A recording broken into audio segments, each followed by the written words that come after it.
Okay, सभी को मेरा स्क्रीन विजिबल है? Yes ma'am.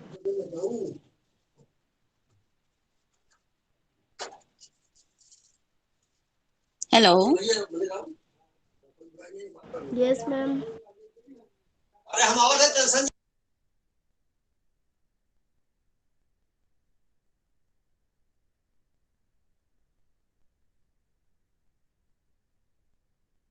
Hello. Yes ma'am. Ah is it रही है। Visible my screen? Yes yes ma'am. Yes ma'am. Hello. हाँ Pooja ji, screen hello. Visible है, बट शॉर्ट पे एकदम छोटी छोटी दिख रही।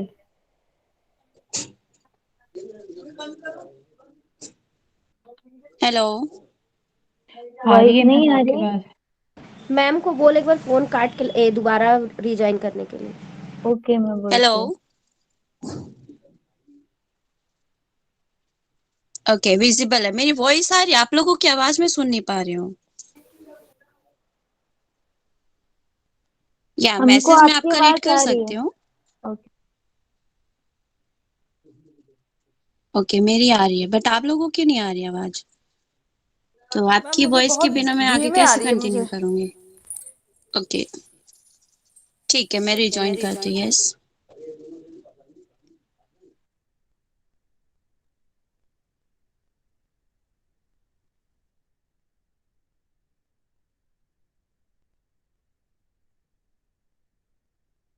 हेलो। हाँ मैम, आ रही है आपकी आवाज। जी मैम। ओके, अब आपकी भी आवाज आ रही है। यस। ओके।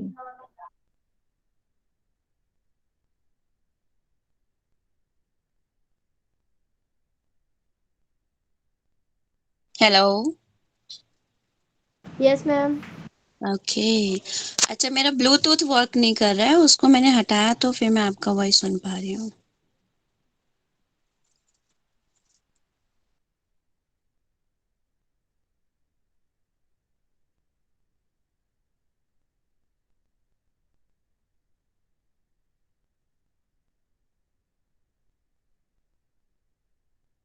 ठीक है, तो ओवरव्यू ले लेते हैं अपने टॉपिक का। ठीक है, जल्दी से। मैम स्क्रीन ना एकदम छोटी छोटी दिख रही है। Okay, is it clear? अब क्लियर है। ओके, ठीक है।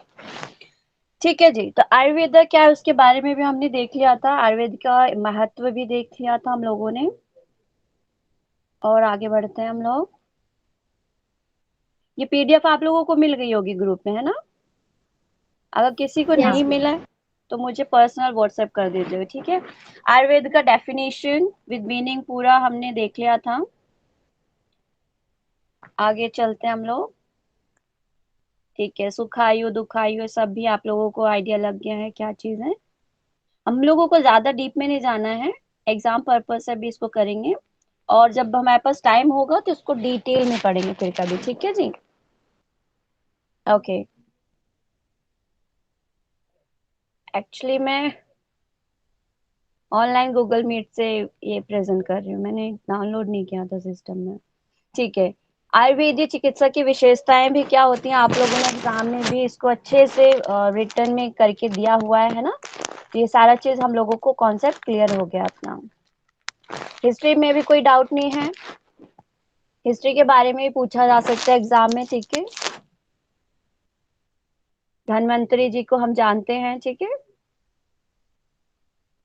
और शैल्य चिकित्सा के जो जनक है सुश्रुत जी हैं, उनके अकॉर्डिंग में हमने हिस्ट्री को देख लिया था। ज्यादा ऋषियों के नाम नहीं पूछे जाएंगे, बस थोड़ा सा ओवरव्यू के तौर पे पूछ सकते हैं, ठीक है? इसमें इंपॉर्टेंट रहेगा हमारा ये वाला स्लाइड, है ना? आचार्य चरक जी के अकॉर्डिंग चरक संहिता, जो कि औषधि प्रधान है, और आचार्य सुश्रुत, ठीक है, इन्होंने सुश्रुत संहिता लिखा था। तो इनकी प्रधानता क्या है? शैल्य चिकित्सा, ठीक है? तो सर्जरी का जो भी पैटर्न था उस टाइम पे भी उन्होंने फॉलो किया था। उन सारी चीजों के बारे में इसमें डिटेल मिलता है, और इनको जनक भी कहा जाता है सर्जरी का, है ना? ओके। और आचार्य वाग्य भट्ट के अकॉर्डिंग दो हमें मिलते हैं, एक अष्टांग संग्रह है, दूसरा अष्टांग हृदयम। तो अष्टांग संग्रह जो है औषधि प्रधान है, और हम लोगों ने अभी 8 लिम्ब ऑफ आयुर्वेदा को भी लास्ट क्लास में क्लियर किया था अपना, है ना। चलो अभी मुझे अनम्यूट करके शॉर्टकट में मैं जिनका नाम लूंगी शॉर्टकट में बताना है, ठीक है। डिटेल नहीं जाएंगे क्योंकि हमें आगे बढ़ना है, ओवरव्यू ले रहे हैं बस हम लोग। ओके, मैं किसको बोलती हूँ, धर्मवीर सर तो बाहर हैं अभी। ज्योति पांडे जी, अष्टांग आयुर्वेद का आपको एक एक लाइन या दो दो लाइन में, वैसे साथ में लिखा भी है उसके साथ, बहुत डिफिकल्टीज नहीं आएंगी। आपको मैम मैं स्लाइड भी देख के बाहर हूँ बताना है। मैम।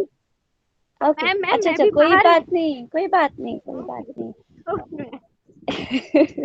चलो गौरी जी आप बोलेंगे, ठीक है।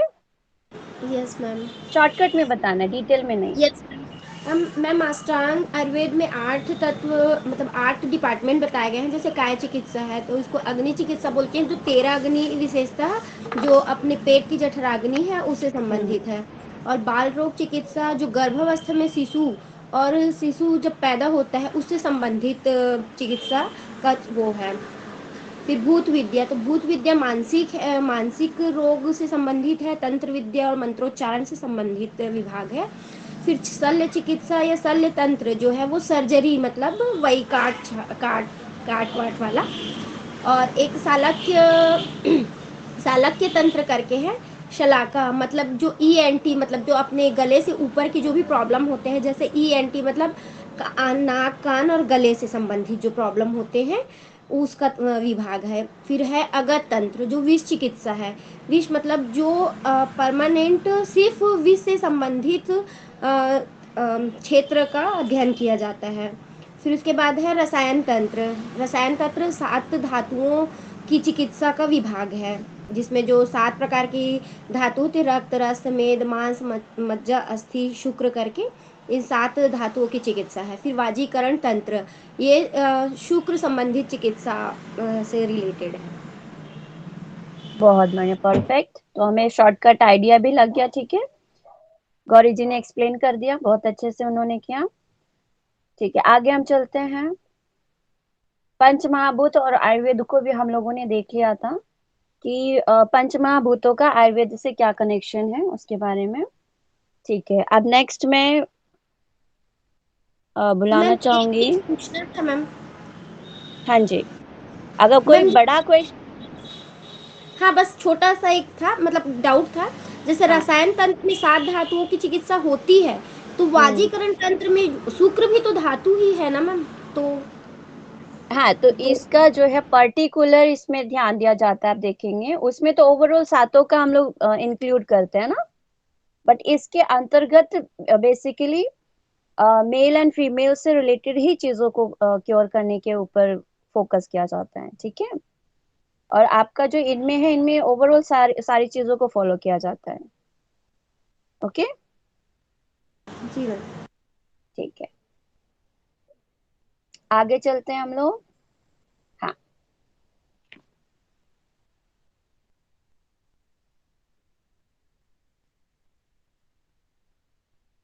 ओके। नेक्स्ट अभी मैं नाम बोलती हूँ, किरण शर्मा जी। Yes ma'am. पंच महाभूतों के बारे में आप बताइए। यस मैम, ये आकाश महाभूत की प्रधानता इसमें जैसे कि ये पता नहीं मैम, वायु वायु महाभूत प्रधानता वायु की होती है। आकाश को आप कैसे देखते हैं, मतलब उस उसकी क्वालिटी को भी मैं दिखा देती हूँ यहाँ पे, इसको रहने दो, ठीक है। आप स्लाइड को देख के इजिली समझ पाएंगे, ठीक है। अगर आप आकाश तत्व को देखते हैं ना, आकाश तत्व 5 तत्व हैं हमारे शरीर के अंदर मौजूद हैं, ठीक है। तो उसमें जी जी। आकाश तत्व की क्वालिटी के अकॉर्डिंग आप मुझे मुझे अभी समझाओ, ठीक है, थोड़ा थोड़ा। मैं क्लास नहीं कर पाई थी मैम, इस कारण उतना अच्छे से नहीं समझ पाऊंगी। कोई नहीं, थोड़ा थोड़ा जो भी माइंड में आता है आपको बोलना है। ये आकाश तत्व मुलायम हल्का और सूक्ष्म होता है, हम्म। समतल शब्द है। और वायु वायु हल्का होता है, शीतल होता है, रुक्ष होता है, हम्म। खुरदरा होता है, सूक्ष्म और स्पर्श होता है। वायु के प्रवाह जो होता है ये उसके बारे में बताया गया है। अग्नि अग्नि के उसका क्या क्या गुण होता है, ये गर्म होता है, तीक्ष्ण होता है, सूक्ष्म होता है, हल्का होता है। और रुक्ष और चिपचिपा से रहित होता है। जल तो अग्नि की उसकी प्रवृत्ति के बारे में बताया गया कि वो अग्नि किस तरह से गर्म होता है। और जल तत्व के बारे में बताया गया है, ये तरल होता है, शीत होता है, गुरूर होता है, रिगंध होता है, मंद होता है और शांत रस होता है। मतलब ये जल किस तरह से होता है उनकी प्रवृत्ति के बारे में बताया गया है। और लास्ट है पृथ्वी। पृथ्वी भारी होता है, दृढ़ होता है, सख्त होता है, स्थूल होता है, चिपचिपापन से रहित होता है और ठोस गंध होता है। ये पृथ्वी की प्रवृत्ति के बारे में बताया गया, ये 5 तत्व है। बहुत बढ़िया। तो इसमें क्लास की तो कोई है ही नहीं, तो जनरल नॉलेज की बात हो गई ना। तो आपने बहुत सही समझाया। और ये इनके गुणों के अकॉर्डिंग इनको लिया जाता है ना। तो पृथ्वी तत्व जो है वो भारीपन को दिखाता है, ठीक है। तो जब कफ प्रवृत्ति भी हम पढ़ेंगे, वात पित्त कफ भी पढ़ेंगे, तो वहां पे भी हम लोग इसको देखेंगे, ठीक है। नेक्स्ट चलते हैं हम लोग।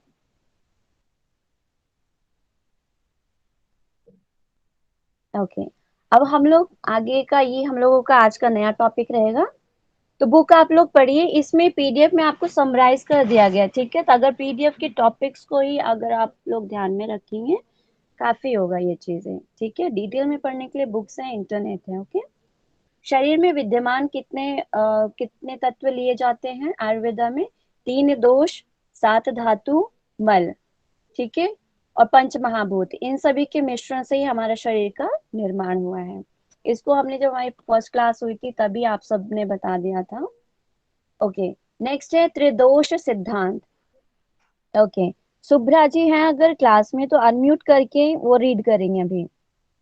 अच्छा, शुभ्रा जी नहीं है आज। ओके, नीलू जी आप इसको रीड करके बताएंगे। यस मैम, ये त्रिदोष ये आपका सिद्धांत था। मेन है और एग्जाम पर्पज से पूछे जा सकते हैं, ठीक है। तो हाँ अभी, हाँ, इसलिए हम इसको अच्छे से पढ़ेंगे। हाँ जी। त्रिदोष सिद्धांत ऐसे 3 तत्व जो स्वास्थ्य के आधार स्तंभ है हम्म तथा अनुचित आहार विहार से दूषित होकर रोग पैदा कर देते हैं, वे ही त्रिदोष कहलाते हैं। हम्म बहुत बढ़िया, आगे। हाँ जी। दोष शब्द इसलिए जुड़ा है कि सीमा से अधिक बढ़ने घटने पर ये स्वयं दूषित हो जाते हैं तथा धातुओं को भी दूषित कर देते हैं। मानव शरीर का निर्माण किस से हुआ? तो मानव बस बस शरीर का। बस बस बस बस अच्छा। बस बस, thank okay you thank you. जी। ठीक है, तो आप लोगों ने देखा कि जो हमारा त्रिदोष सिद्धांत है, बहुत ही ज्यादा इम्पोर्टेंट ये चीज है, ये तत्व हैं तीनों, वात पित्त कफ, ठीक है। और ये आधार स्तंभ माना जाता है। इन्हीं का ही अगर डिसबैलेंस हो जाता है तो व्यक्ति क्या होता है, अस्वस्थ हो जाता है, ठीक है। तो इन्हीं को हमें क्या करना होता है, बैलेंस रखना होता है पूरी लाइफ, ठीक है। और आयुर्वेदा के अकॉर्डिंग भी हम लोगों को इन्हीं 3 चीजों पे काम करना पड़ता है। और दोष शब्द बिल्कुल सही है। दोष शब्द का मैं पूछ रही हूँ आप लोगों से ही, दोष नाम ही क्यों दिया इसका? वात पित्त कफ को कुछ और भी तो बोल सकते थे, है ना। दोष ही क्यों बोला है? जबकि वो अगर सामावस्था में, मान लिया मैंने एक स्वस्थ व्यक्ति है, उसका वात पित्त कफ सब बैलेंस में है, फिर भी हम उसको दोष बोलते हैं, ऐसा क्यों? मुझे बुकिश नहीं, आपका अपना पर्सनल आपका कोई क्योंकि ऑब्जर्वेशन है वो आप बताएंगे। क्योंकि वात पित्त कफ जो शरीर में रहता है मैम, तो वो सही में रहता है तो सही अनबैलेंस हो जाता है तो वो त्रिदेश के रूप में प्रदर्शित हो जाता है मैम। नहीं वो तो ठीक है, लेकिन दोष ही क्यों? क्योंकि हमारे शरीर में जो भी व्याधियां आती है वो इसी के कारण ही आती है, इसी के डिसबैलेंस के कारण, इसलिए इसको दोष बोला है। लेवल में हो या ना हो, मतलब दोष हम्म, इसीलिए पड़ गया है क्योंकि इसी के डिसबैलेंस के कारण ही हमें प्रॉब्लम होनी है। हाँ वो तो ठीक है, वो तो आना है, वो तो लाजमी है आपका, कभी वात बढ़ेगा, कभी पित्त बढ़ेगा, कभी कफ बढ़ेगा। अच्छा, अभी मैंने 2 मिनट पहले बोला ये सम अवस्था में भी है तो भी ये दोष के नाम से कहलाते हैं। तो दोष ही क्यों? आपका अपना ओपिनियन चाहिए मुझे। अभी नीलू जी ने भी रीड किया उस चीज को। मैम दूषित होना ना, मतलब घटना पड़ने का मतलब दोष, मतलब दूषित धातु। हाँ हाँ ठीक है। हाँ मैम, इसको दोष इसलिए बोलते होंगे क्योंकि देखिए वात पित्त कफ हर किसी में रहता है और व्यक्ति अपने पूरे जीवन में इसको बैलेंस नहीं कर पाता है, ये अनबैलेंस होगा ही। और दूसरा ये तो खुद अनबैलेंस होकर दूषित होता है, साथ ही साथ ये दूसरे धातुओं को भी दूषित करता है। तो ये दोष है, मतलब खुद तो खुद गंदा होता है और सबको ले डूबता है, तो ये बॉडी में फिर अनबैलेंस और बीमारी का कारण बन जाता है। तो हाँ ठीक है, इसलिए जो दूसरों को दूषित कर दे वो दोष है, ठीक है। हाँ जी, हाँ जी, ठीक। हाँ मतलब आप लोगों ने बिल्कुल सही बोला, और भी सोच सकते हैं आपके, और भी व्यूज इस पे आ सकते हैं ना। तो अभी मैं प्रिया जी से पूछना चाहूंगी, आप बताएंगे दोष से आप क्या समझते हैं। यही अभी जो नीलू जी ने बोला कि बिल्कुल same to same, cut copy paste, अपना कुछ भी ऐड नहीं करना आपको। यही सभी सब बोल रहे हैं कि मतलब जब ये लेवल बढ़ जाता है वात पित्त कफ का, बैलेंस नहीं होता बॉडी में और फिर वो दूसरी चीजों को भी खराब करता है, तो ये एक दोष के कारण हो रहा है, तो इसलिए मैं भी यही सोचती हूँ। ठीक है, आपने सोचा, ठीक है। तो बिल्कुल सही, हमारे ऋषियों ने इसको त्रिदोष नाम का है, क्योंकि इसमें वैसे तीन कंटेंट है, वात पित्त कफ, ठीक है, इसलिए त्रि नाम आ गया। और दोष का मतलब दूसरों को दूषित कर देते हैं, खुद तो दूषित होंगे दूसरों को भी कर देते हैं, ठीक है। आगे हम लोग देखते हैं मानव शरीर का निर्माण किससे हुआ, ये भी आप सबको आइडिया है, ठीक है। मानव शरीर का निर्माण, दोष आप लोगों को पता है, टेक्स्ट करेंगे, ठीक है सब लोग। दोष कितने हैं जल्दी से। 3 और धातु 7 7, ठीक है। मल मालूम। मल पे एक ही आ रहा आंसर, चलो मल के बारे में लिखेंगे। कितने पॉइंट्स में आप डिस्क्राइब कर सकते हैं मल क्या क्या है हमारे शरीर के अंदर।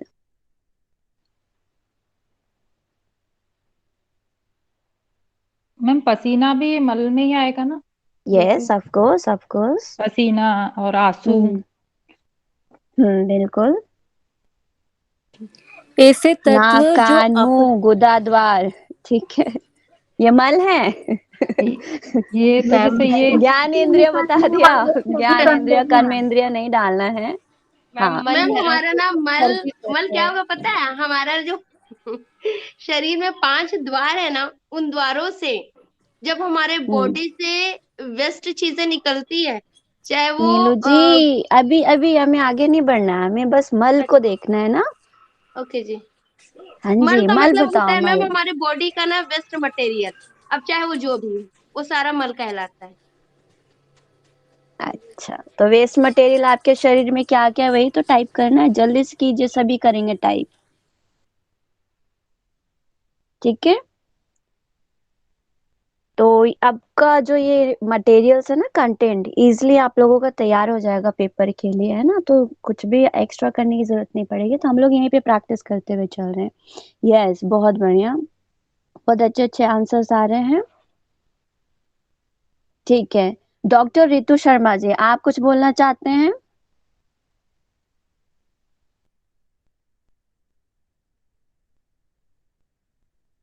अच्छा, हैंड रेज ऐसे जी कर मैम, दिया। जी हाँ मैम, जी, बोलिए बोलना चाह प्लीज। रही थी। जो उत्सर्जी पदार्थ होते हैं, जो शरीर में रह कर के शरीर को दूषित करते हैं, उनको मल कहते हैं। ठीक है, जी मैम। ठीक है, ठीक है। यस, पसीना है। राहुल आर्या की आईडी से प्रेरणा जी हैं आप। जी पूजा जी। हाँ जी, बोलिए। पसीना, आंसू, मूत्र, मल और कफ, ये सारे मल होते ठीक है, ठीक है, आगे बढ़ते हैं। तो आप लोगों को बिल्कुल क्लियर हो गया, दोष धातु मल, ठीक है। इन तीनों दोषों के सम होने से ही शरीर का धारण या स्वस्थ रहना संभव है, इसलिए इन्हें सम अवस्था में धातु भी कहा जाता है। ठीक है, तो जो हमारे त्रिदोष हैं उनको हम धातु के नाम से भी जानते हैं। ठीक है, जब ये सम अवस्था में होते हैं। नेक्स्ट पॉइंट है आपका शरीर की भौतिक, रासायनिक और वैज्ञानिक, यहाँ पे मात्रा का थोड़ा सा मिसप्रिंट हो गया है, वैज्ञानिक सभी क्रियाओं का नियमन भी ये दोष ही करते हैं। ठीक है, तो ओवरऑल जो हमारे ऋषि मुनियों ने फोकस किया है वात पित्त कफ, तो कहीं ना कहीं भौतिक तरीके पर, भौतिक लेवल पर, रासायनिक लेवल पर और वैज्ञानिक लेवल पर ये सारी दोष की विकृति की वजह से ही डिफरेंट डिफरेंट टाइप्स के हमें रोग और बीमारियां हो जाती हैं। ठीक है, दोषों के प्रकोपित होने से अनेकों रोग उत्पन्न होते हैं, वही बात बिल्कुल। ठीक है, अब हम लोग देख लेते हैं दोष और इसका आश्रय स्थान, इसके बारे में भी क्वेश्चंस बन सकते हैं। नेट एंड जेआरएफ के पर्पज से भी आप लोगों को इसको याद रखना है। ठीक है, ठीक है, मैं आप लोगों से ही रीड करवाती हूँ, जिससे क्या होगा माइंड में ये बिल्कुल परमानेंट के लिए बैठ जाएगा आप सबके अंदर भी। ओके, स्नेहा जी आप अनम्यूट करके इसको पढ़ेंगे, पहला सिर्फ वात पढ़ेंगे। Yes ma'am. यस, और सभी सुनेंगे।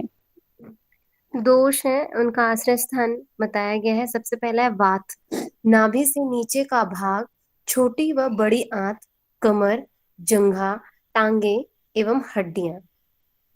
ठीक है, तो बेसिकली वैसे वात जो है प्राण से लिया गया, प्राण वायु, ये वायु जो है पूरे शरीर में व्याप्त है। ठीक है, आगे हम लोग पढ़ेंगे, वात को प्राण के नाम से भी जानते हैं। ठीक है, पूरे बॉडी में मौजूद है, लेकिन एक बेसिक एक परमानेंट प्लेस जो है, ज्यादा से ज्यादा चीजें जो कवर कर रही हैं वो ये पर्टिकुलर प्लेसेस कर रहे हैं। ठीक है, तो आपका नाभि से नीचे का भाग, ठीक है, तो एब्डोमेन, लोअर एब्डोमेन रीजन में गैस्ट्रिक इश्यूज वगैरह क्रिएट होते हैं ना, तो वात की वजह से ही क्रिएट होते हैं।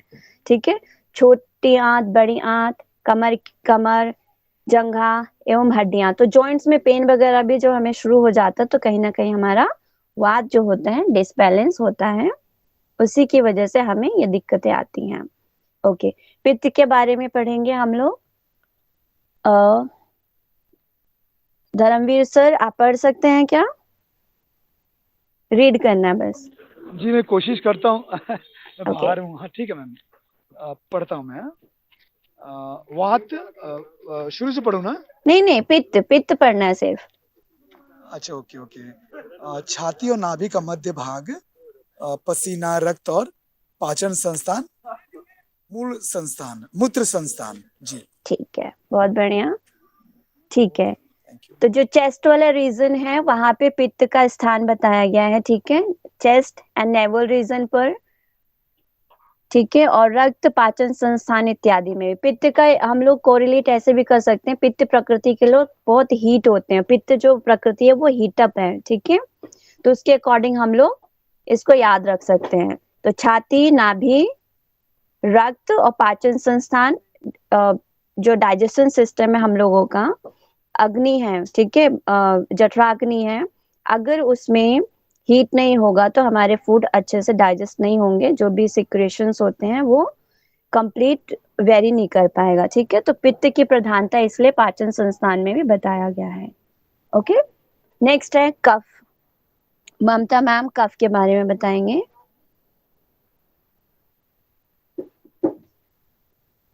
ममता मैम आप पढ़ सकते हैं।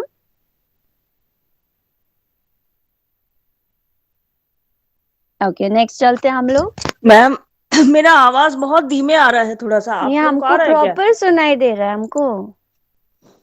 मैम अच्छा, मेरी आवाज कम आ रही है आपको?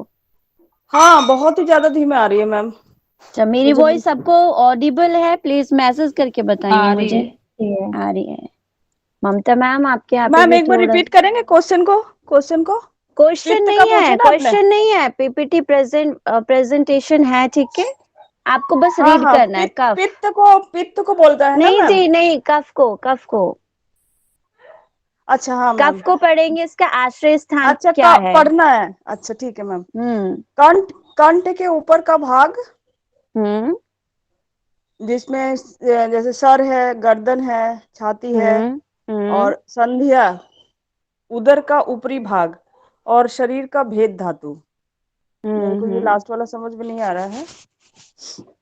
आई थिंक यहाँ पे अच्छा, ये आश्रय स्थान है मैम।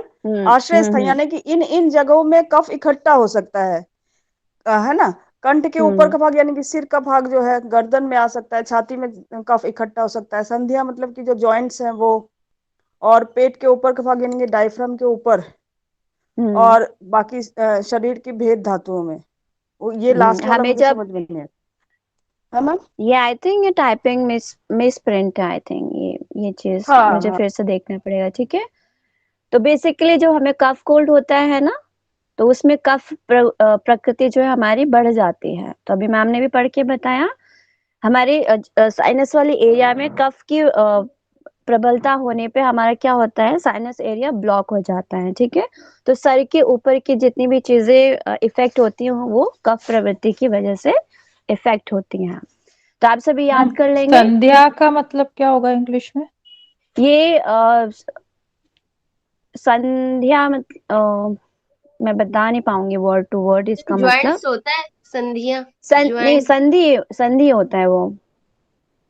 तो ये संधियां अलग है। I think. अच्छा, ठीक है, वो संधि है। अगर यहाँ पे संधि ही है जॉइंट्स, वैसे जॉइंट्स तो वात में हमें मिलता है। ठीक है, जितने भी जॉइंट्स में दिक्कतें आती हैं वो सारी जो हैं जॉइंट्स में इसमें तो क्योंकि मिलती हैं। कफ से, तो कफ अगर ऊपर के भाग में होता है तो जॉइंट तो नहीं रहता है सर तरफ या इसमें, इसलिए थोड़ा सा ठीक कंफ्यूजन। है, संध्या का एग्जैक्ट मीनिंग मैं देखती हूँ। ठीक है, फिर मैं आप लोगों को क्लियर करती हूँ। ओके, हाँ, टाइपिंग मिस्टेक हो सकती है। ठीक है, तो हम लोग ये याद रखेंगे अपना नेट एंड जेआरएफ के पर्पस से भी। मैम मैं आवाज नहीं खोली थी, तो मैं ये बोल रही थी, अभी आप लोग डिस्कशन कर रहे थे ना जॉइंट्स के लिए कि हाँ जॉइंट्स जी, नहीं हाँ हो जी। सकता, तो मैम जॉइंट्स जो है वो भी मूवमेंट जहाँ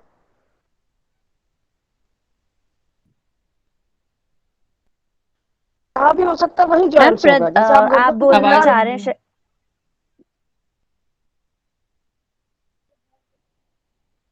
सर हिला रहे हैं तो वहाँ जॉइंट्स होगा। जब कफ बहुत ज्यादा बढ़ जाता है तो देखिएगा कि यहाँ थोड़ा सा जी मैम। मतलब नहीं आ हाँ रही मैम। जी हाँ, मैम। ब्रेक होके आ रही है मैम आपकी आवाज।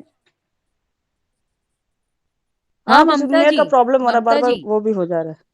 जहाँ जहाँ हाँ बोलिए मैम। जहाँ दो हड्डियां जुड़ रही हैं उसी को संधि कहते हैं, जिसको हम इंग्लिश हाँ में जॉइंट बोलते हैं। हाँ जॉइंट्स। है ना, वही आप हाँ सही बोल रहे जॉइंट्स। हैं जी। हाँ। तो यहाँ पे बात ये हो रही है ना, जैसे वात की प्रधानता जहाँ होती है, तो वात रोग बेसिकली हम लोग देखते हैं ना जॉइंट्स में क्रिएट होते हैं। तो यहाँ पे हम लोगों का कंफ्यूजन ये क्रिएट हुआ था कफ की जो में भी हम ले सकते हैं, क्योंकि वात पित्त कफ तो तीनों चीजें हर एक डिजीज में मिलते हैं, कम ज्यादा का रेशो होता है। तो संधियां ले सकते हैं, बट मुझे एग्जिट मीनिंग नहीं पता कि हम इसको जॉइंट ही मान के चलेंगे। ठीक है, इसका श्योरिटी नहीं है अभी, तो इसको मैं क्लियर करती हूँ। हाँ ठीक है। नहीं मैम, इसमें एक चीज मैं ऐड करती हूँ। मैं जी पढ़ी मैम। थोड़ा सा कहीं पढ़ी थी। हाँ मैम, एक थोड़ा सा जैसे संधिया है ना मैम, तो लिगामेंट्स जो होते हैं उसमें जो फ्लूइड्स होता है, फ्लूइड, उसमें विस्कोसिटी बढ़ जाती है कफ के कारण, इसलिए हाँ, गांठ लिगामेंट्स सी के हो जाती है। फ्लूइड्स। हाँ हाँ, इसलिए शायद कहा जाता होगा। मैं मेडिकल टर्म तो याद नहीं आ रहा मुझे, ओके, तो उसको हम इसलिए। यस ठीक है, कल पता जैसे करते हैं कान के इसको, है ना। पीछे मैम देखिएगा बहुत ज्यादा कफ होता है, तो वहाँ जो वो होता है वो फूल जाता है, स्वेलिंग आ जाती है। तो ऐसे ही जॉइंट्स में भी, जैसे हाथ के जॉइंट्स है, इसमें आ जाता है, इसलिए शायद लिखा होगा इन्होंने। ओके मैम, थैंक यू ठीक है, मैम। तो इसको हम लोग कर लेंगे, एक बार कंफर्म कर लेंगे। बाकी मैम ने भी सही एक्सप्लेन किया है। अगर संधि हम मान के चल रहे हैं, लिगामेंट्स जॉइंट्स को लेकर चल रहे हैं, तो उसके अकॉर्डिंग बिल्कुल सही है। बट इसका थोड़ा सा मेडिकल टर्म हम लोग कल देख लेंगे। ओके, तो ये इसका भी एग्जाम पर्पज से देखा जाए, ये भी इम्पोर्टेंट है, पूछे जाते हैं कई बार, नेट में भी पूछे जा सकते हैं। ठीक है, वात के कितने प्रकार के रोग होते हैं सभी टाइप करेंगे, वात पित्त कफ के, काफी लोगों को याद भी है। आप सभी फटाफट टाइप कर लेंगे। मैं देख रही हूँ सभी का मैसेजेस।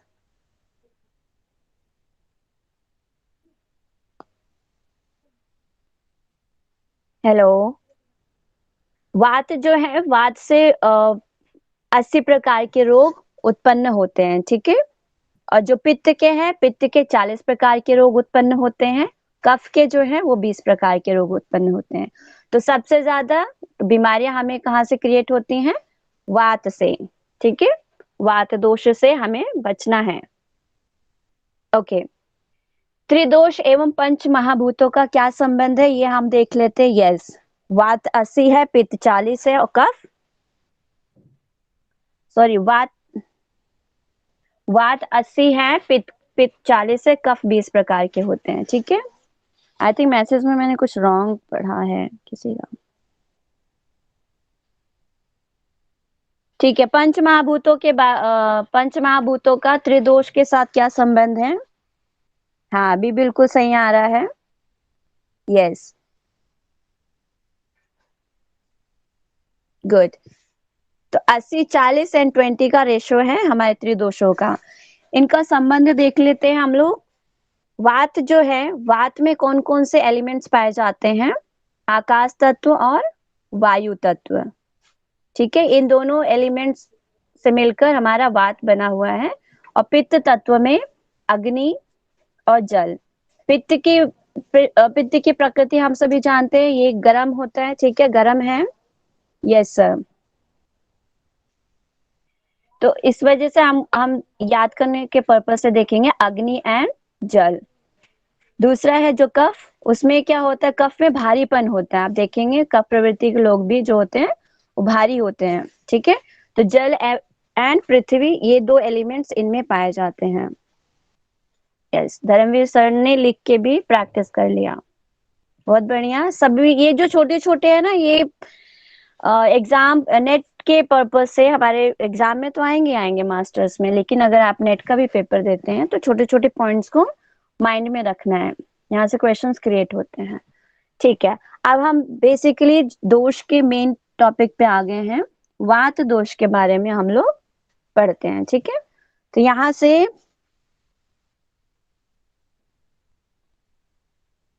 खुशबू वर्मा जी इसको रीड करेंगे। Yes ma'am. यस। वात वायु का परिचय। वात एवं वायु ये दोनों ही शब्द संस्कृत के वा गति गंधनायो हा धातु से बने हैं। इसके अनुसार जो तत्व शरीर में गति या उत्साह उत्पन्न करे वह वात अथवा वायु कहलाता है। वात के बिना दूसरे टाइपिंग मिस्टेक। यस।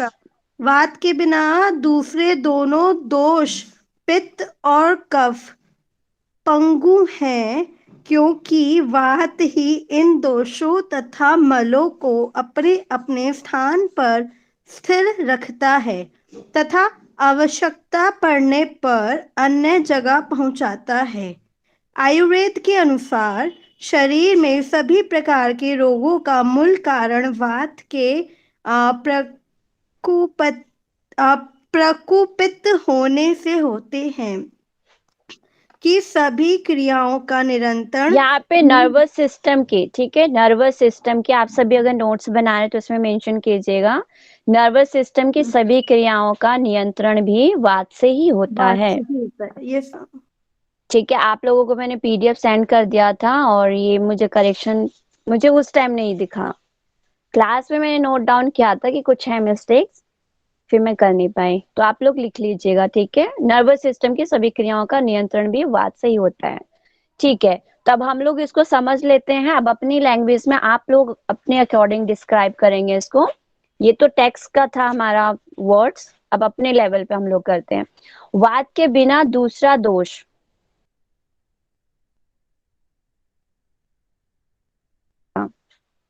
वात के बिना जो दूसरे दोष बाकी रिमेनिंग 2 दोषास कौन कौन से हैं? पित्त और कफ। पित्त और पित्त एंड कफ। यस। तो वो दोनों पंगु हो गए। कैसे हो गए ये मुझे एक्सप्लेन करो। मैम पंगु क्या होता है?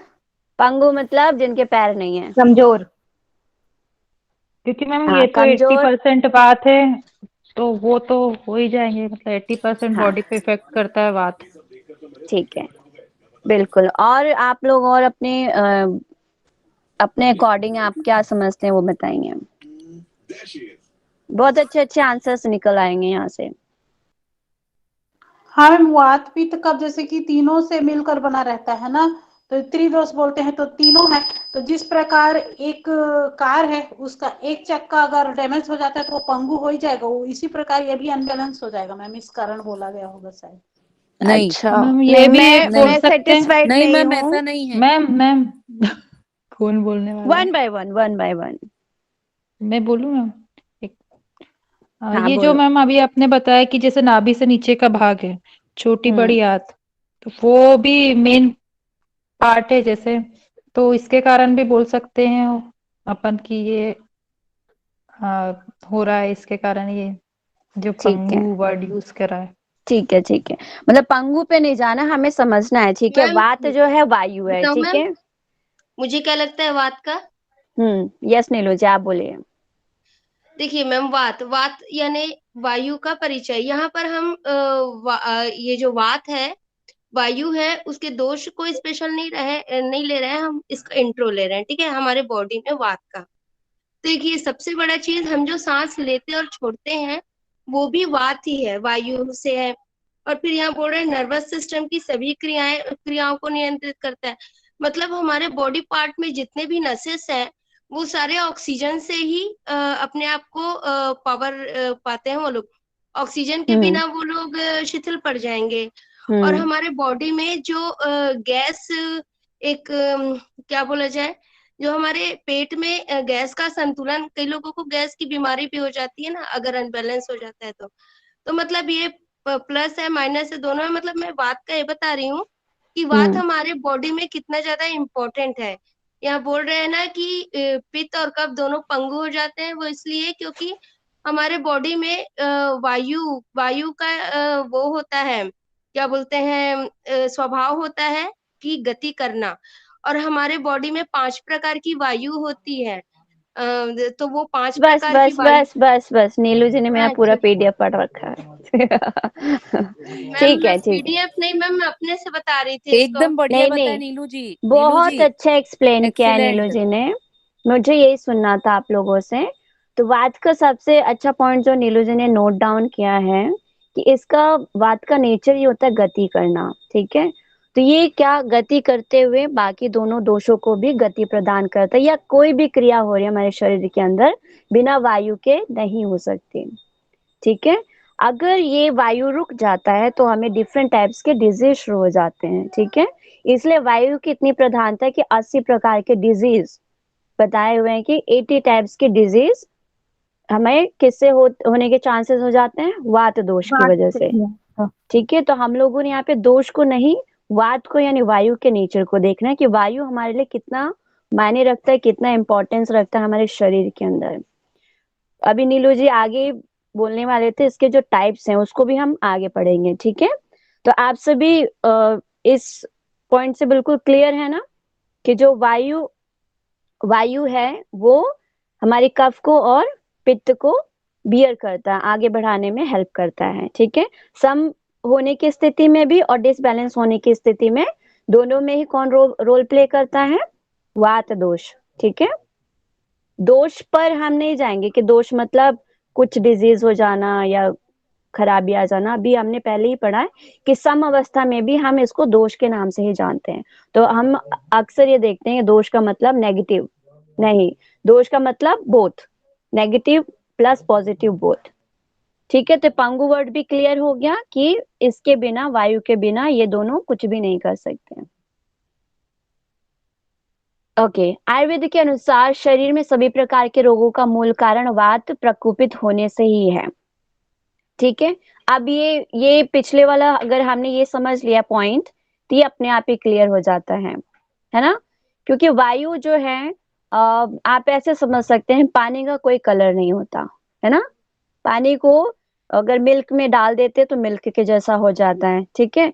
तो इसी प्रकार आपका वायु भी वर्क करता है। अगर वो कफ के साथ जाएगा तो कफ को आगे बढ़ाते हुए, चाहे वो पॉजिटिव में लो आप चाहे नेगेटिव में लो, तो कफ की प्रवृत्तियों को आगे बढ़ाएगा। अगर वो पित्त में आ जाएगा तो पित्त की प्रवृत्तियों को आगे बढ़ा देगा। ठीक है, यानी जिसका जैसा स्वरूप है उसी के अंदर वो इन्वॉल्व हो जाता है और इन्वॉल्व होके उसको आगे प्रोसीड करता है।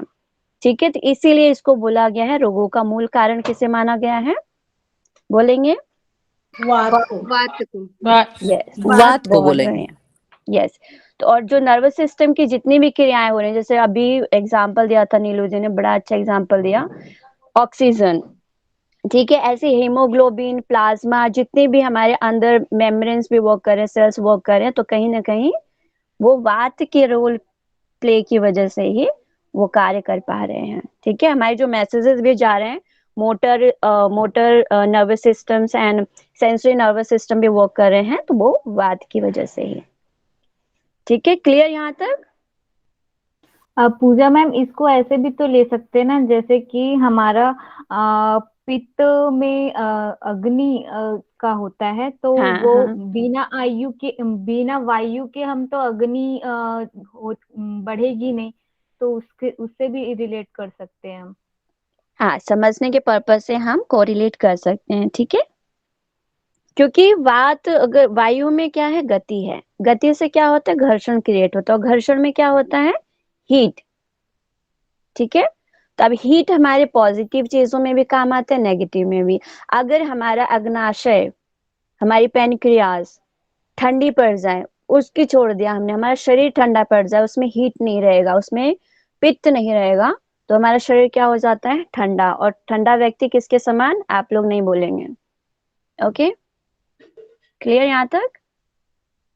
चलो अभी हम देख लेते हैं गुण। हाँ, एक नया वर्ड हम लोगों को सीखने को मिलता है, योग वाहिता। ठीक है, योग वाहिता का मतलब भी पीपीटी में मौजूद है। योग वाहिता का अर्थ है अन्य दोषों के संयोग से उनके गुणों को धारण धारण करना। बहुत मिस्टेक्स है। ठीक है, करना है यहाँ पर। एक्चुअली टाइपिंग बहुत खराब है हिंदी की, माफ कीजिएगा आप लोग। ठीक है, तो अभी हमने थोड़ी देर पहले ही पढ़ा और नीलू जी ने भी समझा, आप लोगों ने भी यही समझा कि योग वाहिता का मतलब होता है वो वहन करता है। ठीक है, उनके गुणों को वहन करता है, जिनके साथ मिल जाता है वात उनके साथ हो लेता है, तो उसको किस नाम से जानेंगे हम, वात को योग वाहिता के नाम से। तो ये क्वेश्चन बन सकता है, वैसे इतना शॉर्टकट क्वेश्चन पूछा नहीं जाएगा आप लोगों से पेपर में, बट 1 नंबर का क्वेश्चन बन सकता है, कभी in future net and JRF में पूछ सकते हैं, योग वाहिता किसको कहते हैं। ठीक है, तो वहां पे आप कफ पित्त को नहीं, वात को प्रेफरेंस देंगे। ठीक है, इस प्रकार जब वात पित्त दोष के साथ मिलता है तो उसमें दाह, उष्णता आदि पित्त के गुण आ जाते हैं। ठीक है, तो ये जो पित्त का हम लोग बोलते हैं ना, पित्त का जो गुण है हीट है, तो वो इकलौता पित्त का गुण नहीं है, उसमें वात इन्वॉल्व है। दैट्स वाई हम लोग क्या बोलते हैं कि पित्त की क्वालिटी जो होती है वो दाह और उष्णता को बियर करती है।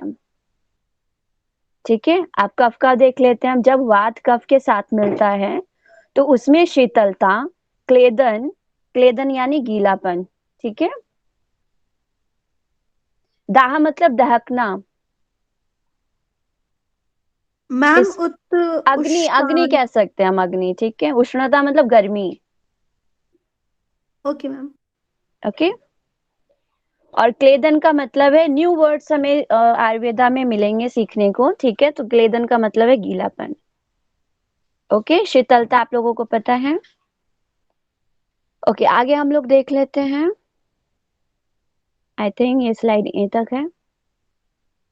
ठीक है, तो यहाँ तक सबको क्लियर है, यहाँ तो कोई डाउट नहीं है ना किसी को?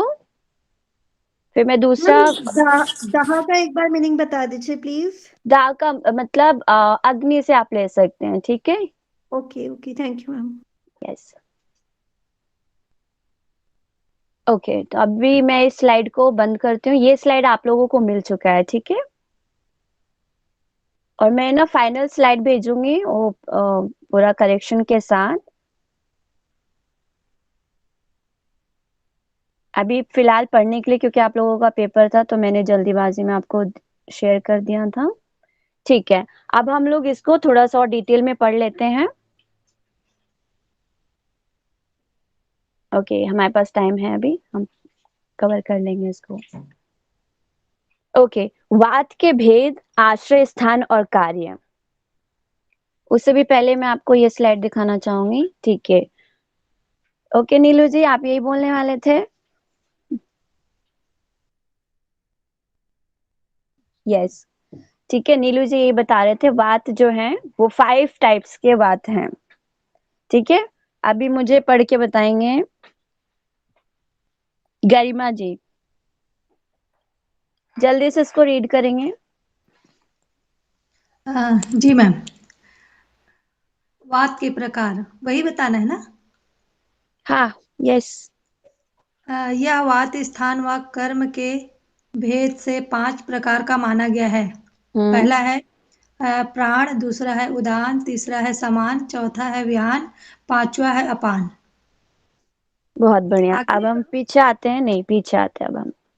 ठीक है, तो ये चार्ट जो है ध्यान से देख लेंगे, बस समझने के पर्पज से आपको देखना, आपको बहुत जल्दी याद हो जाएगा। ठीक है, तो जो प्राण है, प्राण से आप लोग क्या समझते हैं मुझे बताएंगे? मैं जिनको बोलेंगे वो अनम्यूट करके बताएंगे, बाकी आप टेक्स्ट करके बताएंगे। ठीक है, खुशबू वर्मा जी आप बताइए। मैम से प्राण, हाँ यस जी, मैम, प्राण जो होता है वो हमारे शरीर के ऊपर का भाग होता है, जैसे कि हृदय। नहीं नहीं, प्राण। नहीं आप आगे पूरा टेबल नहीं देखिए, आप सिर्फ प्राण के बारे में बताइए, आप उससे क्या समझते हैं अपनी भाषा में। यस मैम, प्राण मैम पूरे शरीर में होता है, हमारे पूरे मतलब नीचे से लेकर ऊपर तक जो वायु होती है वो पूरा प्राण ही है, और प्राण ही हमारा जीवन होता है।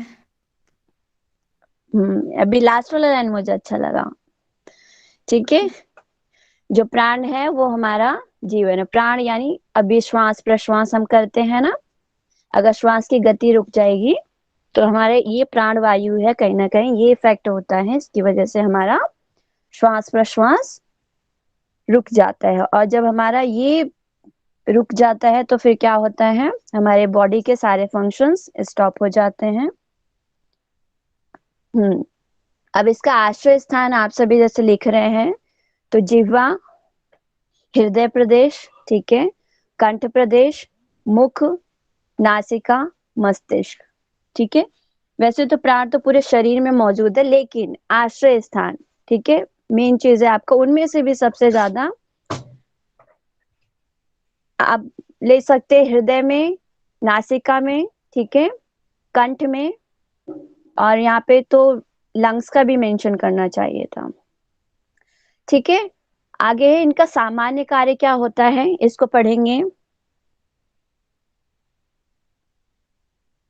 रितु जी, रितु मैम आप पढ़ सकते हैं, डॉक्टर रितु मैम। जी मैम। यस, रीड करेंगे सामान्य कार्य का ये बॉक्स। वात के भेद, आश्रय स्थान और कार्य, यही पढ़ना है ना मैम? सामान्य कार्य, सामान्य कार्य सिर्फ प्राण का आपको पढ़ना है। 1 मिनट मैम। जी, श्वासोच्छ्वास की क्रिया मुख व नासिका द्वारा बाहरी वात का शरीर में प्रवेश कराकर देह को धारण करना, थूकना, छींकना आदि। यस जी मैम। ठीक है, इसको एक्सप्लेन कर सकते हैं मैम, क्या जी मैम। समझा आपने इससे?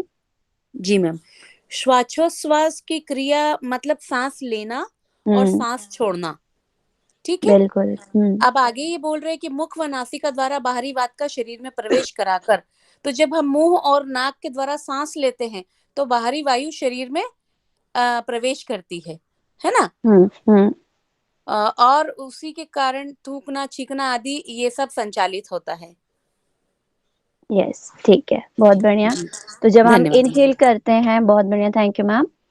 जब हम इनहेल करते हैं तो हमारे अंदर, शरीर के अंदर और सारी गैसेस के साथ ऑक्सीजन एंटर करता है, ठीक है। अंदर जाके वो चेंज होकर कार्बन डाइऑक्साइड जब हम एक्सेल करते हैं तो बाहर आता है, ठीक है। और इसी की वजह से हमारा देह धारण पॉसिबल है, किसकी वजह से? प्राण की वजह से, ठीक है। इससे क्या होगा कि जब ऑक्सीजन शरीर के अंदर जाता है तो ऑक्सीजन में ही हमारे सेल्स डेवलप होते हैं और जो अंदर की क्रियाएं होती हैं वो सारी इन्हीं की मौजूदगी में होती है। तो थूकना छींकना भी एग्जाम्पल दिया हुआ है यहाँ पर कि जब वेग क्रिएट होगा, प्राण रूपी वेग जब क्रिएट होता है तो उससे हम थूकना हमारा बनता है। और दूसरा छींकना, जब हम छींकने की प्रवृत्ति हमारी क्रिएट होती है तो वो प्राण वायु की वजह से ही क्रिएट होते हैं। जब हम छींकते भी है तो आप देखेंगे कि आपकी आंखें बिल्कुल बंद हो जाती हैं, है ना, क्योंकि उसका स्पीड इतना तेज होता है उस वायु का कि आपकी आईज और बाकी सेंसेस बिल्कुल स्टॉप हो जाते हैं। ओके, यहाँ पे क्लियर। प्रकोप से होने वाले रोग, अब जब प्राणवायु हमारा प्रकोपित होता है या फिर रुक जाता है या फिर इसमें किसी प्रकार की इम्बैलेंस आ जाती है तो फिर क्या होता है उससे? हठ योग में भी हिक्का कहा गया है, ठीक है, कास कहा गया है खांसी को। तो इसको भी याद कर लेंगे, नामों को भी। वैसे आपके एग्जाम पर्पज से इतना कंपल्सरी नहीं है, बट नॉलेज के लिए या फिर नेट एंड जरफ के लिए आपको याद करना पड़ेगा, ठीक है। हिक्का, हिचकी, कास मतलब खांसी, श्वास यानी दमा, जुकाम पता ही है आपको, स्वर भंग नया वर्ड आ गया हम लोगों के लिए, गला बैठना, ठीक है, भ्रम और मूर्छा, ठीक है। ये इस प्रकार के रोग जो है हमें प्राण के दूषित होने पर या प्राण वायु के रुकने पर क्रिएट होते हैं, ठीक है। नेक्स्ट चलते हैं हम उदान वायु, ठीक है। उदान वायु के बारे में मुझे बताएंगे पूरा पढ़ के गरिमा पांडे जी। जी मैम। यस, स्क्रीन पर ही है। कंठ का स्वर एवं बोलना, श्वास को ऊपर की ओर ले जाना, कार्य के लिए प्रयत्न, उत्साह और बल, इसका सामान्य कार्य है मैम। ठीक है। हाँ, तो उदान की वजह से ही क्या होता है, उदान का पहले तो स्थान बता दिया है ना, कंठ वाला प्रदेश है, नाभि है, वक्षस्थल है, उसमें से भी उदान का आप देखेंगे आपका कंठ प्रदेश ज्यादा ऑथेंटिक है, ठीक है। नाभि और वक्षस्थल जो है वो सेकेंडरी है। कंठ का स्वर तो हमारा, हम जो बोल पा रहे हैं, है ना, तो हमारे स्पीच को कौन कंट्रोल करता है? उदान वायु।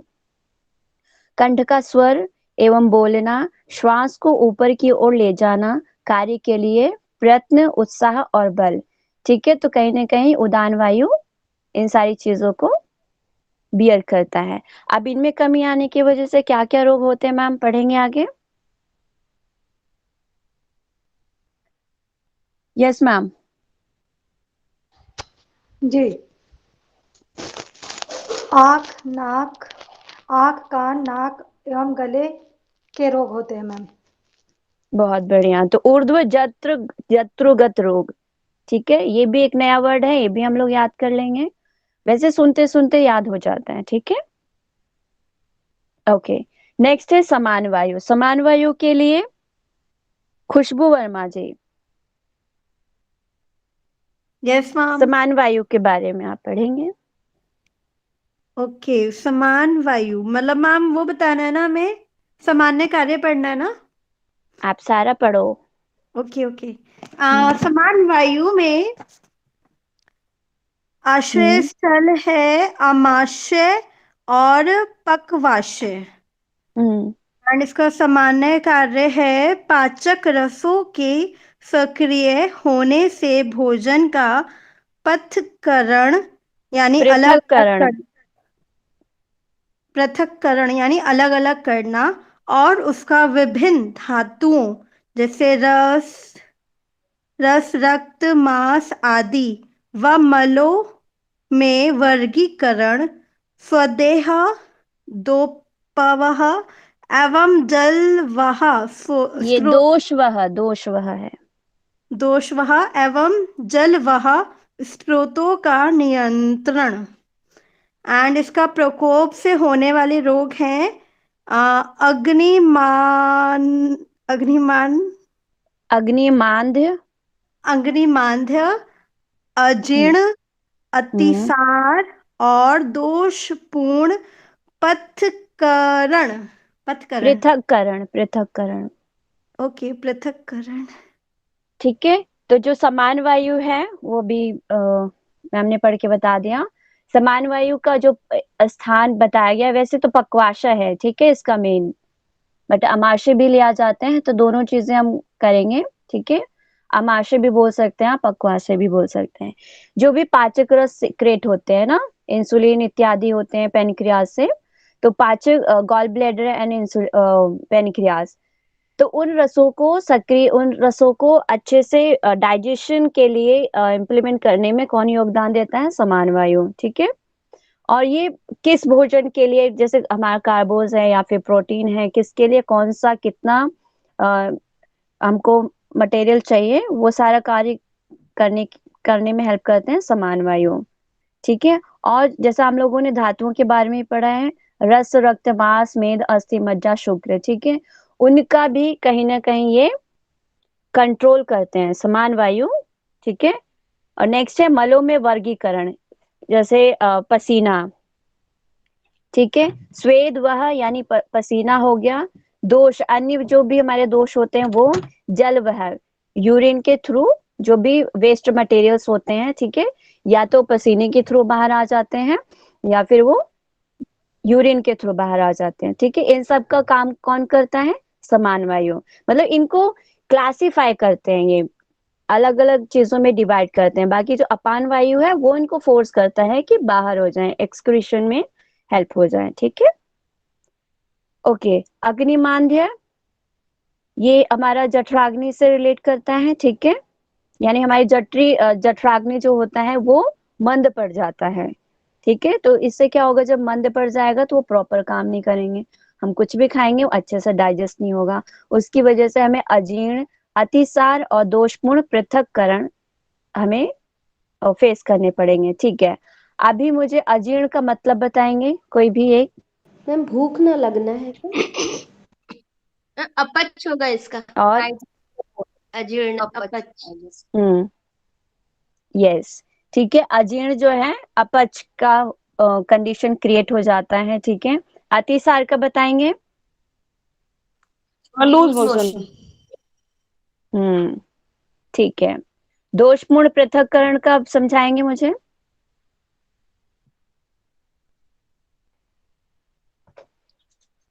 डिफरेंट टाइप के दोष क्रिएट हो जाते हैं। ठीक है, तो जब हमारा बेसिकली स्टमक अगर प्रॉपर वर्क नहीं करेगा तो हमें डिफरेंट डिफरेंट टाइप्स के बीमारियां शुरू हो जाती है। तो कहीं ना कहीं रोग जो है हमारे, एक तो वात से क्रिएट होता है, दूसरा हमारी अगर हम भौतिक रूप से देखें तो स्टमक से शुरू होते हैं। तो जिनका स्टमक प्रॉपर वर्क नहीं करता है, उनके स्टमक पे कुछ ना कुछ अगर चीजें हो रही हैं, अच्छे से प्रॉपर फूड डाइजेस्ट नहीं हो पा रहा है, ठीक है, तो उसमें क्या होता है कि डिफरेंट डिफरेंट टाइप्स के उनको डिजीज शुरू हो जाते हैं, और फिर उससे नए हमारे जितने भी सिस्टम्स होते हैं वो फिर इफेक्ट हो जाते हैं।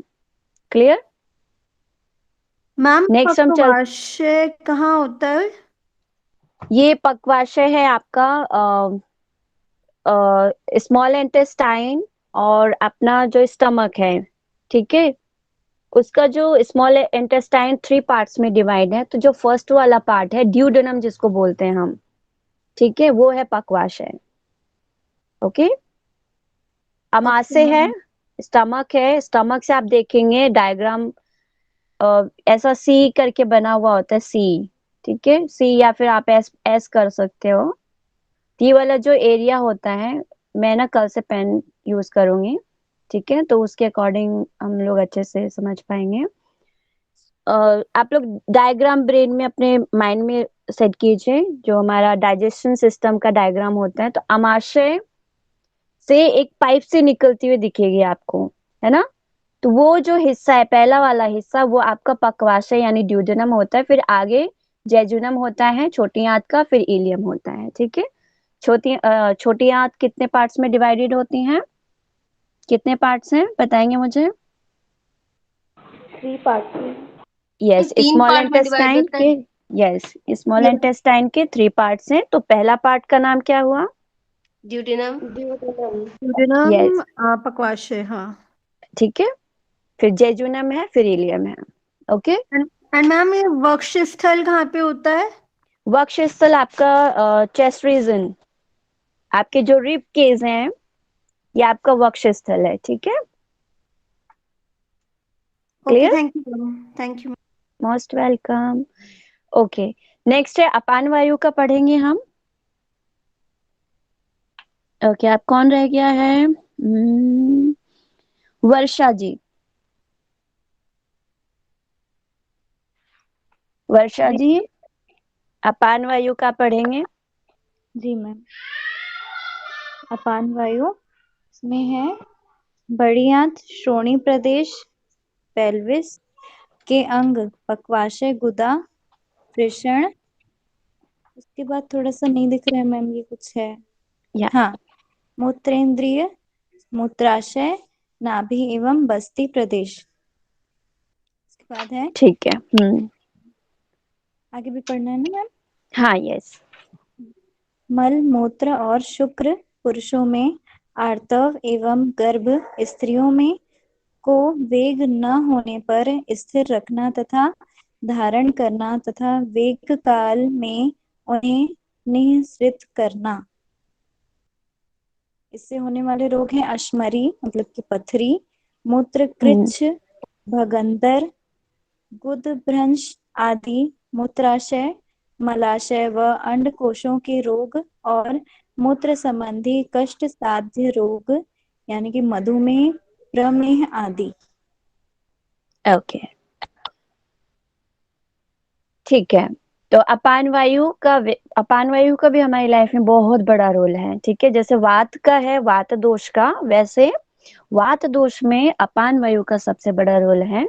वो हम लोग देखते हैं क्योंकि ज्यादातर आप देखेंगे मॉडर्न साइंस में, सॉरी मॉडर्न टाइम में हम लोग देखते हैं मैक्सिमम लोगों को इन सारी चीजों से रिलेटेड आप देखेंगे डिजीज पाएंगे, है ना। मैक्सिमम लोगों का केस यहाँ से बनता है। ठीक है, तो इसलिए हम लोगों को इस पर काम करना है, अपान वायु पर। ओके, अभी बड़ी आंत इसमें बता रहे हैं जो लार्ज इंटेस्टाइन है। ठीक है, श्रोणी प्रदेश यानी पैल्विक रीजन, आप देखेंगे कि जिनका डेक्स वर्क होता है वो केसेस भी आते हैं, उनको फिर योग ट्रीटमेंट दिया जाता है, योग थेरेपी दिया जाता है कि अपने लोअर स्पाइन का मूवमेंट दीजिए, उसमें फ्लेक्सिबिलिटी बढ़ाइए, क्योंकि हम लंबे टाइम तक के लिए जब डेस्क पे बैठ के वर्क करते हैं तो वहाँ की मूवमेंट खत्म हो जाती है। ठीक है, तो फिर कौन सा वायु इफेक्ट हो जाता है हमारा? अपान वायु इफेक्ट हो जाती है। यस, ठीक है। अब पेल्विक के अंग हो गए, पक्वासे भी आ गया हमारे स्टमक में, तो कहीं ना कहीं समान वायु अपान वायु से इफेक्ट हो रहा है ना। ये सब एक दूसरे से रिलेट करते हैं। ऐसा हम नहीं कह सकते कि पर्टिकुलर उदान वायु जो है वो सिर्फ हमें ये कंठ में ही मिलेगा। समान मतलब मेजोरिटी जहाँ की जो होती है हम उसको लेके चलते हैं। ठीक है, तो अपान वायु कहीं ना कहीं समान वायु को भी बियर कर रहा है। पक्वाशय को इफेक्ट कर रहा है, गुदा यानी एनएस वाले रीजन को इफेक्ट कर रहा है। ठीक है, टेस्टिस को इफेक्ट कर रहा है, मूत्रेंद्रिय, मूत्राशय, नाभि, ठीक है, नेवल, बस्ती प्रदेश इत्यादि सबको, लोअर रीजन को इफेक्ट अपान वायु करता है। ठीक है, अब इसको हम देख लेते हैं, मल, मूत्र तथा शुक्र, ये तो पढ़ दिया था। ठीक है, अब ये हमारे लिए नया वर्ड आ गया यहाँ पर, वेग काल में निस्तृप्त करना। ठीक है, मतलब जब प्रेशर क्रिएट होता है ना, तो उसको निकालने में, हेल्प करने में ये उपयोगी होता है। ठीक है, और इसका डिसबैलेंस होने पे ये सारा आपने डिजीज पढ़ लिया है। ठीक है, ओके, अब हम देखते हैं, ये तो हमने देख लिया था। इस स्लाइड में आपको मैक्सिमम चीजें मिलेंगी जो आपको याद रखनी है। ठीक है, या याद करने की जरूरत है। बाकी आपको पढ़ने के लिए, अपना नॉलेज गेन करने के लिए बुक्स आप रीड कीजिए। ठीक है, इसलिए मैंने सोचा जो मेन कंटेंट्स है वो आपके स्लाइड में डाल दिया जाए। ओके, वात के गुण, वात के गुणों को हम देख लेते हैं। वात का जो गुण है रुक्ष है, शीतो, लघु, सूक्ष्म, चलो, उथ, विशदः, खरः। ठीक है, विपरीत गुणैर द्रव्य मारंतः शाम्यति। ओके, चरक संहिता से है ये, चरक संहिता सूत्र संख्या नंबर 1/59। याद करने की इतना कंपल्सरी नहीं है, बस हमको ये याद रखना है, ठीक है। वात, रुक्ष, शीतल जो, हाँ ठीक है, इनके गुण है लघु, सूक्ष्म, चंचल, विशद। यानी ये क्वालिटी जब हम इसको याद रखेंगे तो इससे क्या होगा, इसको हम क्यों जानने का प्रयत्न कर रहे हैं, इन्हीं की वजह से ही हम डायग्नोस कर सकते हैं, ठीक है, कि किसके अंदर हम लोग आगे चल के एक चार्ट भी फिल करेंगे और अपनी प्रकृति को जानेंगे, ठीक है। हमें कई बार ये नहीं पता होता कि हम किस प्रकृति से बिलोंग करते हैं, वात प्रकृति के हैं, कफ प्रकृति के हैं, पित्त प्रकृति के हैं, ठीक है। तो इन्हीं की वजह से ही हम लोग डायग्नोस कर पाते हैं और हम लोग अपने नेचर को पकड़ पाते हैं, ठीक है। तो जो वात के गुणी होते हैं उसमें रुक्षता मिलेगी, शीतलता मिलेगी, लघु होते हैं वो, ठीक है, सूक्ष्म होते हैं, हल्का छोटा, चंचल स्वभाव के होते हैं, विशद और खर होते हैं, ठीक है। इसको आगे है शायद, यस, यहाँ पे आगे आपका एक्सप्लेनेशन वर्ड्स के साथ। अभी बता रहे कि जब वात प्रकोपित होता है तभी रुक्षता आदि पूर्वोक्त 7 लक्षण शरीर में प्रकट होते हैं, ठीक है। तो डायग्नोस करने में हेल्प करेगा ये सारे सिम्टम्स, ओके। तो रुक्षता का मतलब रूखापन होना, दुबलापन होना, बौनापन होना। बौनापन तो हमारे हॉर्मोन्स के ऊपर भी डिपेंड करता है, ठीक है। सूक्ष्मता होना, ठीक है, नींद की कमी होना, ये किसके गुण हैं हमारे, वात के प्रकोपित होने पर ऐसे सिम्टम्स दिखेंगे। शीतलता, शरीर में कंपन व जकड़न की अधिकता, ठीक है। शीतल पदार्थों को सहन न कर सकना, शीत रोगों से जल्दी प्रभावित हो जाना। कई लोगों को आप देखेंगे कुछ भी उन्होंने ठंडा खाया, दही थोड़ा सा ले लिया, कोल्ड ड्रिंक पी लिया तो उनको कफ कोल्ड बहुत जल्दी हो जाता है, ठीक है। तो इट मीन्स कि उनके वात प्रधानता है और वात जो है उनकी जल्दी प्रकोपित होती है, तो उनको वो सिम्टम्स, वो बीमारियां जल्दी हो जाती हैं। लघुता यानी हल्कापन, जो वात के लोग होते हैं वो, ये क्वालिटी भी है उनका कि वात प्रकृति के लोग जो होते हैं वो बहुत हल्के होते हैं, ठीक है। बहुत आपको देखेंगे वो बहुत सूखे से पतले से होते हैं, पतले दिखते हैं, ठीक है। कफ प्रवृत्ति के जो लोग होते हैं वो भारी हैवी दिखेंगे आपको। यस मैम, ये बौनापन जैसे अभी मेडिकल साइंस तो इसको जेनेटिकली भी मानता है, हाँ, तो जेनेटिकली का कोई वो है क्या आयुर्वेद में भी कि यहाँ इस तरह का कुछ चीज जो जेनेटिक से रिलेटेड में है उसका कोई टर्म्स, क्योंकि बौनापन मैम को मैं द्वार्फिज्म यहाँ जो पे, है, नहीं मैं बस ये पूछ रही कि जैसे यस मैम, जेनेटिक जो है वो आयुर्वेद में कुछ इस तरह का है क्या व्याख्या, क्योंकि बौनापन को उसमें भी लेती है मेडिकल साइंस जो है हाँ। जेनेटिक्स को। तो मैम अभी तो मैं नहीं ऐड करना चाहूंगी क्योंकि मैं बहुत ज्यादा श्योर नहीं हूँ कि आयुर्वेदा में इसके बारे में भी एक्सप्लेनेशन है। अगर यहाँ पे किसी अच्छा को ठीक, कुछ आइडिया है तो बता सकते हैं, ठीक है। मैं अपने अकॉर्डिंग नहीं ऐड करना चाहूंगी, आयुर्वेदा में इस टॉपिक पे भी बात कही गई है, ठीक है। ओके, थैंक यू, आगे थैंक यू। बढ़े मैम,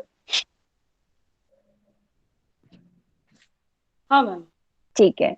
लघुता यानी हल्कापन, ओके। सूक्ष्म यानी हर जगह, तो वात का जो क्वालिटी है वो हर जगह मौजूद है, तो इसको भी हम लेकर चलते हैं, काउंट करते हैं। चंचलता, जो वात प्रकृति के लोग होते हैं उनके अंदर चंचलता की प्रवृत्ति अत्यधिक होती है, ठीक है।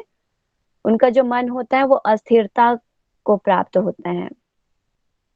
आप देखेंगे जो छोटे बच्चे होते हैं वो वात प्रधानता होती है उनकी, और बच्चों में वात गुण ज्यादा है, ठीक है। इसलिए आप देखेंगे इतने भी बच्चे होते हैं बड़े चंचल स्वभाव के होते हैं, खुश मिजाज के होते हैं, ठीक है। और उनका मन भी जो होता है वो जगह स्थिर नहीं रहता। उनका अगर आप टारगेट भी पूछते हैं तो आज मुझे ये बनना है, कल मुझे वो बनना है, परसों मुझे ये बनना है, ठीक है।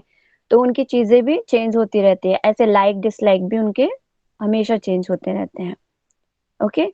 विशद का मतलब बताया यहाँ पे, लेकिन मैम यस मैम,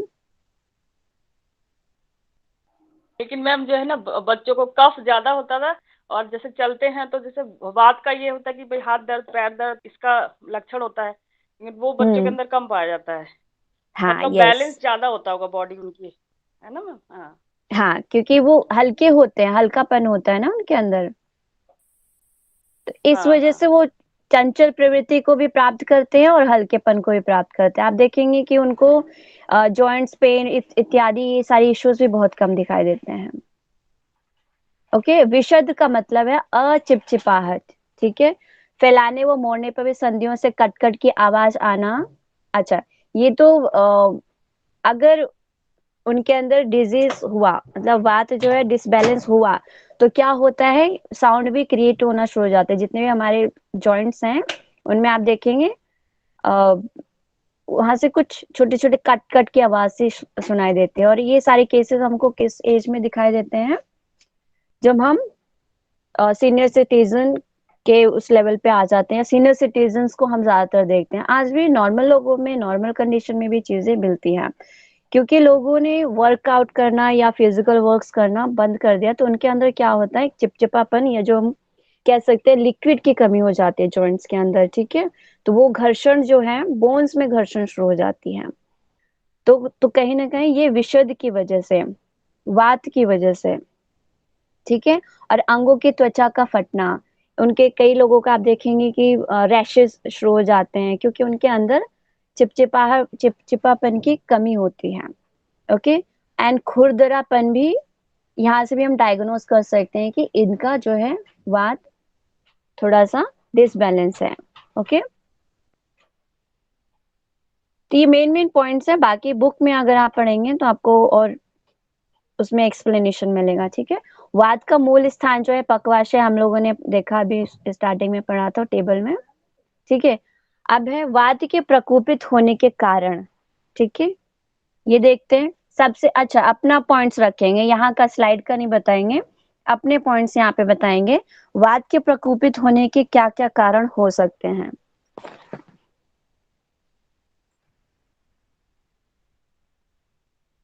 एनीवन? खान-पान की कमी, कैल्शियम की कमी। सेडेंटरी हैबिट्स जो होती है उनके लिए होता है, जैसे मतलब ज्यादा आप एक्सरसाइज नहीं करते हैं तो मूवमेंट ऑफ द वायु वो कम हो जाता है शायद, मैं जो समझ पा रही हूँ, तो उसमें उसके कारण हो रहा है। इसीलिए जैसे कहते हैं वॉकिंग करना और ये करना, तो मतलब चलायमान रहेगा बॉडी तो आपका वायु चलायमान रहेगा। जैसे अभी आप बोल रहे थे कि वायु जो है, पित्त जो है केंद्रित उत्पन्न होता है और कफ भी केंद्रित, वायु उसको चलायमान करती है। तो मतलब वायु हमेशा बॉडी में चलायमान रहता है। अगर वहां पर कहीं अवरोध होगा, जैसे मल को भी निकालने में किसी भी तरह का मल हो तो वायु उसमें हेल्प करती है। तो अगर आप बॉडी को ज्यादा अपना स्टिफ करके रखेंगे तो प्रकोपित मेरे ख्याल से इसलिए होता है और वहां पर अवरोध उत्पन्न होता है, मैं जहां तक समझ पा रही हूँ। ओके, और कोई अपना यहाँ पे रखना चाहेंगे पॉइंट्स? वर्षा जी आप बोल सकते हैं, टेक्स्ट नहीं करना, आप बोल के बताएंगे। वर्षा जी फिर आप, ठीक है। प्रेरणा जी, वर्षा जी के बाद। जी मैम, इसमें ना स्थान दिया हुआ था ना, अभी पहले पढ़ा था कि जो वात का स्थान होता है वो नाभि से नीचे के भागों में होता है। तो अगर जैसे जॉइंट्स में प्रॉब्लम हुई तो ये बोल सकते हैं कि अगर जो नीचे मतलब प्रॉब्लम होती है हमारी नाभि के नीचे, तो वो प्रकोपित होने के कारण हो सकते हैं कि अगर यहाँ पे प्रॉब्लम हो रही है तो वात से संबंधित मतलब कोई रोग हो रहा है। नहीं वो तो ठीक है, लेकिन क्यों हो रहा है, क्या रीजन है, क्या सोर्सेज है? अभी हमने फर्स्ट लेक्चर में, सबसे पहले लेक्चर में हम लोगों ने सीखा था, एक चीज कॉमन निकल के आई थी, लाइफ स्टाइल, है ना जी। तो मैं वही पूछना चाह रही, ये वात के प्रकोपित होने का रीजन क्या है, कारण क्या है, क्यों ये डिसबैलेंस में है या हो जाता है? मैम ये हमारे खाने पीने थोड़ा सा मैं बताऊं? One by one. अभी खुशबू जी बोल रहे थे, फिर किरण जी। जी मैम, मैं बोलना चाह रही थी कि इसमें कि हमारे लाइफस्टाइल पे जैसे डिपेंड होता है कि हम किस टाइम पे हम खा रहे हैं या कैसा आहार हम ले रहे हैं, तो उस वजह से भी हो सकता है। बहुत सही पॉइंट रखा आपने। और अब किरण जी। हाँ मैम, जैसे हम लोग अपने आहार से ज्यादा खा लेते हैं मैम, जिसको हमारा शरीर पचा नहीं सकता, है ना, उससे भी होता है मैम। और जैसे आजकल का लाइफ स्टाइल है, देर में सोना, है ना, देर में सोते हैं, उस कारण भी ये सब चीज बाधित होता है। और जैसे बहुत हम बढ़िया। तो जितना किरण मैम का मुझे दूसरा पॉइंट, खुशबू जी का पहला पॉइंट था फूड, ठीक है। मैम ने बोला कि स्लीप। और कोई नेक्स्ट? प्रेरणा जी आप भी थे ना, प्रेरणा जी आप बताओ। रिपीट नहीं मतलब करें, कुछ नया। प्रेरणा जी फिर गरिमा जी। चिंता करना ज्यादा बहुत हेडेक बहुत की तरह बढ़िया, जीवन। बहुत बढ़िया। Extra thinking. नेक्स्ट गरिमा जी आप। ज्यादा ही सुख सुविधा में रहना मैम, मतलब अपने कुछ कुछ काम भी जैसे होता है ना, घर की महिलाएं जैसे आजकल बहुत कम वर्क करती है, मतलब ते सुख सुविधा में शामिल हो गया, बहुत काम हाँ करती मैम। हैं तो। अच्छा हाँ मैम, ठीक है। मतलब हलचल बहुत कम हो जाता है मैम पहले की अपेक्षा अब, तो मतलब वर्कआउट बहुत कम हो जाता है। हाँ, कह सकते हैं। जैसे गरिमा जी शायद ये कहना चाह रहे हैं, वो वर्ड्स नहीं दे पा रहे हैं उसको, कि फीमेल्स में ज्यादातर देखा जाता है कि उन्होंने खाना खा लिया, ठीक है, और उनकी लाइफ स्टाइल इतना ज्यादा बिजी हो गया है कि मतलब कुछ भी वो कर रहे हैं, रेस्ट नहीं दे रहे हैं। वैसे कहते हैं कि अभी हम लोगों ने खाना खा लिया तो थोड़ा सा रेस्ट हमें चाहिए, या फिर आप बैठ जाओ, विश्राम कर लो, है ना, ताकि आपका जो फूड है वो अच्छे से डाइजेस्ट हो जाए। अब क्या है, हमने खाना खा लिया, अब एनर्जी तो वहां लगनी चाहिए, तो कहीं और लग रही है, तो उसकी वजह से भी कहीं ना कहीं हमें इंडाइजेशन शुरू हो जाते हैं, या फिर हमारे जो फंक्शन है प्रॉपर वे में वर्क नहीं कर पाते हैं, है ना। ठीक है। यस मैम, यस या और कोई अपना पॉइंट्स रखना चाहेंगे?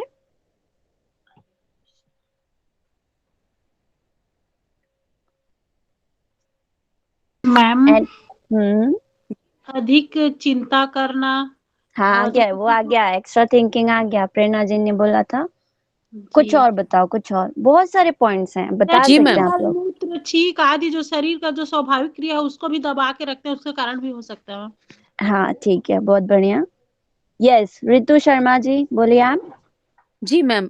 मैम, स्वाद के ज्यादा उपभोगी होना, अधिक खा लेना, या फिर बिल्कुल नहीं खाना, ज्यादा व्रत उपवास रहना। फास्टिंग जैसे लोग हेल्थ कम करने के लिए भी करते हैं, तो वो भी एक इसमें विकार उत्पन्न करता है, बहुत बड़ा विकार उत्पन्न करता बहुत है। बहुत और एक अच्छा अधिक पॉइंट। खा लेना भी। जी थैंक यू मैम। और भी बहुत अच्छे अच्छे पॉइंट्स हैं ऐसे, और सोचिए। लेकिन मैम फास्टिंग को तो हमारी ओके, चिकित्सा में लिया जाता है ना। धर्मवीर सर फिर नेक्स्ट।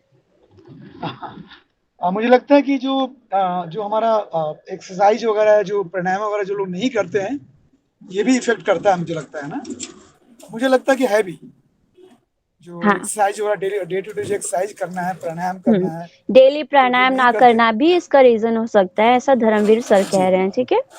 और अभी बोल रहे थे धर्मवीर सर के साथ, वो क्या बोलना चाह रहे हैं?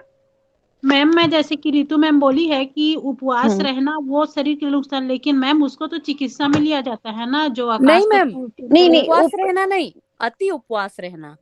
उपवास रहना तो बहुत अच्छा है, आप सप्ताह में 2 बार, अब रोज ही आप भूखे रह रहे हो। रितु मैम का कहना है फास्टिंग का हम रखते हैं ना, वो एक्स्ट्रा फास्टिंग मीन्स कि हमें उसकी नीड नहीं है, फिर भी हम लोग उसको कंट्रोल कर रहे हैं। अब हम लोग जो चिकित्सा के तौर पे लेते हैं, हमें कोई डिजीज हो गया तो वहां पे हमें डिफरेंट टाइप्स के फास्टिंग बताए जाते हैं, है ना।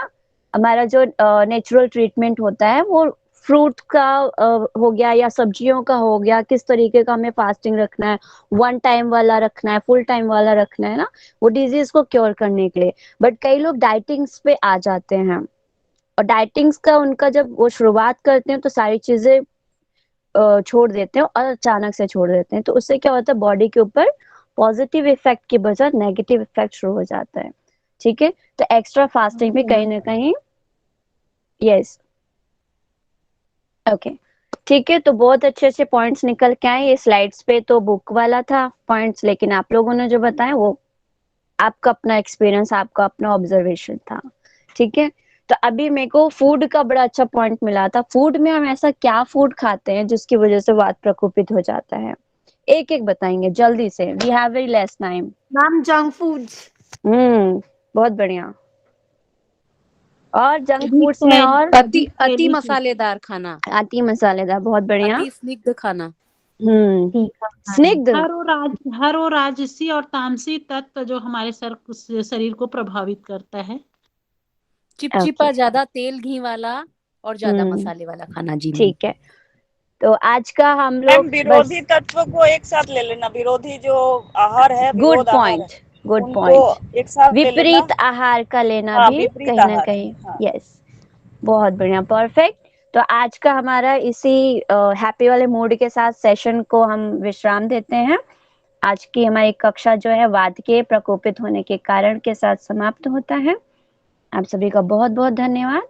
अब हम सभी क्लोजिंग मंत्रा कर लेंगे और फिर आगे कोशिश करेंगे नेक्स्ट क्लास में हम लोग त्रिदोष को खत्म कर पाए, धातु को खत्म कर पाए। ठीक है, फिर हम लोग आगे बढ़ेंगे। जी धन्यवाद। कोई भी दिक्कत होता है तो मुझे आप पर्सनल भी कांटेक्ट कर सकते हैं, कोई दिक्कत नहीं है। मैम आपका नंबर नहीं है। आप ग्रुप में हैं? जी